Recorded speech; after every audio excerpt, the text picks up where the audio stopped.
আশা করছি সবাই কুশলে আছেন। কামনা করি চিরদিন ভালো থাকেন। আজকের যে বিষয় নিয়ে আলোচনা করতে যাচ্ছি তা হলো এই যে 2026 সালে যে পশ্চিমবাংলায় যে ইলেকশন হলো, আমার মনে হয় যারা ভিডিওটি দেখছেন একমত হবেন, বিগত কয়েক বছরের মধ্যে এবারে ইলেকশনটা কিছুটা হলেও স্বচ্ছভাবে ইলেকশনটা হয়েছে।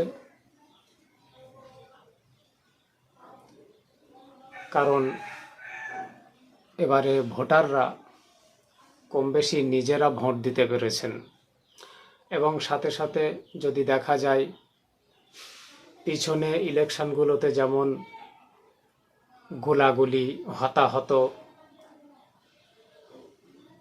এই বিষয়টা যতটা পরিমাণ ছিল এবারে কিন্তু তার থেকে অনেকটাই কম ছিল। তো ফলে এটা ঠিক যে কিছুটা হলেও এবারে মানুষ সুষ্ঠুভাবে ভোটটা দিতে পেরেছে, নির্ভয়ে ভোটটা দিতে পেরেছে। যদিও ব্যতিক্রম কিছু কিছু জায়গায় হানাহানি হয়েছে, গণ্ডগোল হয়েছে, কিন্তু তারপরেও কয়েক বছরের মধ্যে এবারে একটা মোটামুটি সুষ্ঠু নির্বাচনই বলা যায়। যাই বা হোক, যে বিষয়টা আলোচনা করতে চাচ্ছি, এই যে ইলেকশন হলো, এখন রেজাল্ট কোন দিকে গড়াবে? কেউ বলছে টিএমসির দিকে আসবে, কেউ বলছে বিজেপির দিকে, আবার কেউ বা বলছে তৃতীয় শক্তি আইএসএফ বামপন্থী জোটের কথা অনেকেই বলছেন। মূলত বিষয় হলো, একদিকে মানুষ যেমন ভাবছে যে এসআইআর করে বিজেপির লাভ হয়েছে, কারণ অনেক শতাংশ ভোট যেগুলো বাতিল করা হয়েছে তা অধিকাংশ প্রায় মুসলিম ভোট, আর তারা যেটা হিসেব ধরে রাখে মুসলিম ভোট মানেই টিএমসির ভোট। ফলে তাদের দিকতে, তাদের চিন্তাধারায় যেটা তাদের মনে হয়েছে, যেহেতু এসআইআরে অনেক মুসলিম ভোট বাতিল হয়েছে, ফলে তারা জিততে চলেছে। ঠিক অনুরূপভাবে টিএমসির যারা, তারাও আশাবাদী, যেহেতু এসআইআরে মানুষ অতিষ্ঠ হয়েছে, আর আসলেই এটা সত্য, অনেক বিএলও অফিসাররাও মারা গিয়েছে, অনেক সাধারণ নাগরিকও মারা গিয়েছে। ফলে এতে মানুষ অতিষ্ঠই হয়েছে। ফলে টিএমসিও আশাবাদী যে এই অতিষ্ঠ হওয়ার কারণে, বা এখানে যে হিংসার রাজনীতি ছড়াচ্ছে, যেটা বাংলার মানুষ পছন্দ করে না, এগুলি হওয়ার কারণে মানুষ টিএমসির দিকেই ফের আগিয়ে আসবে। তো টিএমসিও তারাও আশাবাদী যে আমরা জিততে চলেছি। ঠিক সাথে সাথে যারা তৃতীয় শক্তি হিসেবে দাবি করছেন, আইএসএফ বামপন্থী জোট যে দল, তারা মনে করছেন যে একদিকে বিজেপি, তারা হিংসার রাজনীতি ছড়াচ্ছে, অপরদিকে মমতা ব্যানার্জি টিএমসি, তারও 15 বছর পার হয়ে যাচ্ছে, মানুষ এই সরকারের আমলে অতিষ্ঠ আগের থেকেই হয়ে আসছে। তো ফলে এবারে মানুষ পাল্টাতে চাইছে। তো অনেক ভোট তৃতীয় শক্তি, এই আইএসএফ বাম জোট এরাও আশাবাদী যে অনেক ভোট তাদের ঝুলিতে পড়বে। সব মিলিয়ে সবাই আশাবাদী যে এই ভোটের ফলাফলে আমার দিকে ভালো রেজাল্ট আসবে, সবাই আশাবাদী।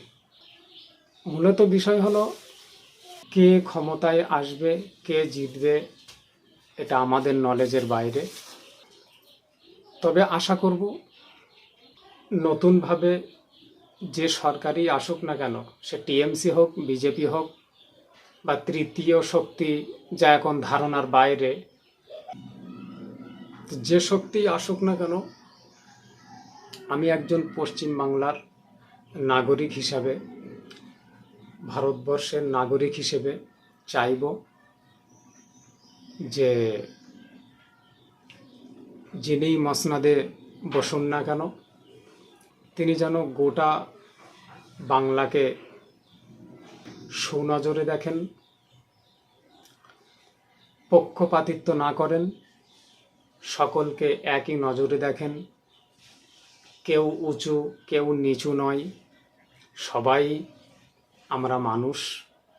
এই মানুষের কথা চিন্তা করে সকলের সঙ্গে যেন সমান ব্যবহার করে, এই আশা আমরা সরকারের কাছে করব, যে সরকারই আসুক না কেন।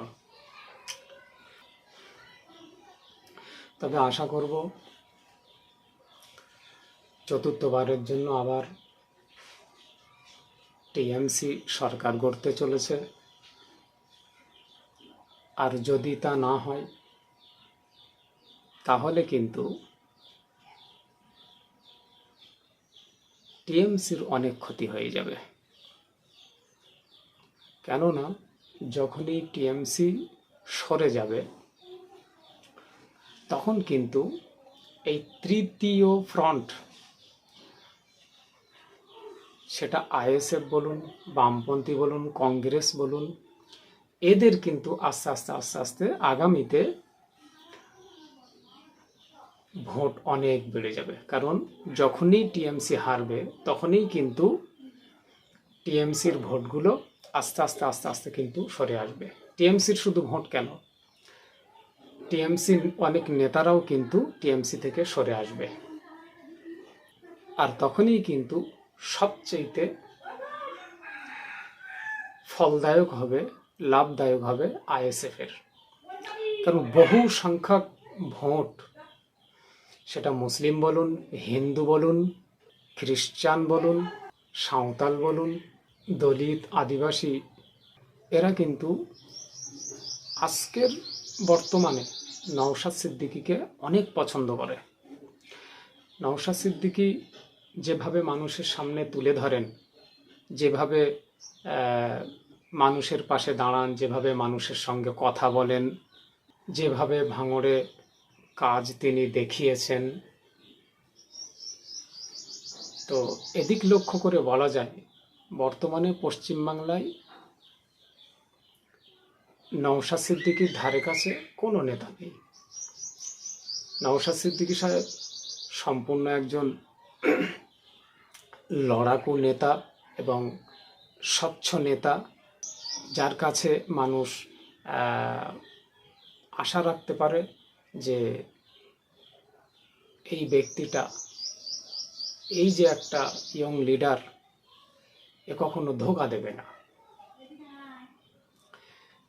এতটুকু মানুষ আশা নওশাদ সিদ্দিকীর কাছে রাখতে পারে।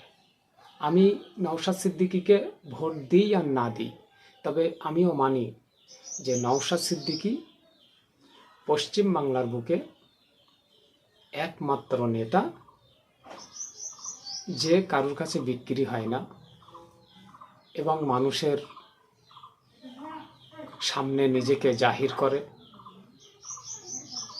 মানুষের সামনে আগামী দিনের ভালো দৃষ্টান্তমূলক কথা মানুষের সামনে তুলে ধরে।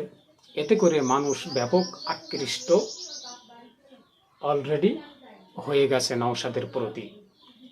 ফলে সমস্ত জাতি, ধর্ম, বর্ণ নির্বিশেষে নওশাদ সিদ্দিকীর দিকে বা আইএসএফ দলের দিকে আস্তে আস্তে কিন্তু মানুষ অগ্রসর হতে চলেছে। ফলে আমার মনে হয় যদি টিএমসি জিতে যায় তাহলে টিএমসির জন্য ভালো, আর যদি হেরে যায় তাহলে কিন্তু টিএমসির ব্যাপক ভাঙন ধরে যাবে। কারণ হুড় হুড় করে আস্তে আস্তে করে এই সমস্ত পার্টিতে কিন্তু মানুষ কেটে আসবে। যাই বা হোক, কোন দিকে রেজাল্ট যাবে আমরা এখনো জানি না। আশা করব যেদিকেই যাক, যে সরকারই আসুক না কেন, এই পশ্চিম বাংলাকে পক্ষপাতিত্ব না করে সকলকে এক মনে করে পশ্চিম বাংলাটাকে চালাবে, এই কামনা, এই আস্থা সরকারের প্রতি আমাদের থাকবে। সাথে সাথে পশ্চিম বাংলার নাগরিক যারা, সমস্ত মানুষের কাছে আমার এই আহ্বান থাকবে যে আমরা নিজেদের ভিতরে একে অপরের হিংসা না করি, বিদ্বেষ না ছড়াই। আমরা যেমন পূর্বে শান্তির সঙ্গে ছিলাম সেইভাবেই আমরা শান্তির সঙ্গে থাকি, তাহলে আমাদের এই শান্তির সঙ্গে থাকার কারণে আমার পশ্চিম বাংলা বাঁচবে, তথা ভারত, গোটা ভারত বাঁচবে।